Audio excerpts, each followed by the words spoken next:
नमस्कार, मेरा नाम अखिल पाराशर है और इस समय मैं चीन के शहर बीजिंग में हूँ। इन दोनों भारतीय मीडिया में ऐसी खबरें आ रही है कि पिछले कुछ सालों से विश्व की जिन कंपनियों ने चीन में अपनी फैक्ट्री शुरू की थी, उनमें से अधिकतर कंपनियां चीन से बाहर निकलकर भारत का रुख कर रही हैं। ऐसी भी खबरें सामने आई है कि कोरोना वायरस के कारण चीन में विदेशी कंपनियों को काफ़ी दिक्कतों का सामना करना पड़ रहा है। इस माहौल में लगभग 1000 विदेशी कंपनियां भारत में एंट्री की सोच रही है। इनमें से करीब 300 कंपनियां भारत में फैक्ट्री लगाने को पूरी तरह से मूड बना चुकी है। आईफोन बनाने वाली कंपनी एप्पल भी चीन में मौजूद अपनी प्रोडक्शन कैपेसिटी का लगभग 20% हिस्सा भारत में शिफ्ट करने पर विचार कर रही है। इस संबंध में भारत सरकार के अधिकारियों से बातचीत भी चल रही है। अगर सच में ऐसा होता है और भारत सरकार की ओर से उन कंपनियों को पॉजिटिव रिस्पांस मिलता है तो ये चीन के लिए बड़ा झटका होगा।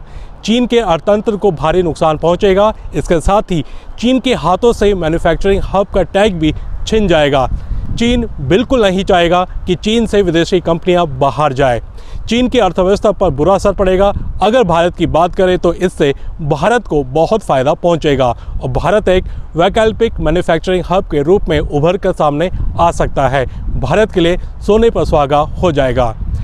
दरअसल इस समय कोरोना वायरस के लिए पूरी दुनिया चीन को गुनाहगार मान रही है। उन्हें लगता है कि आज जो आर्थिक मंदी आ रही है उसका कसूरवार चीन ही है।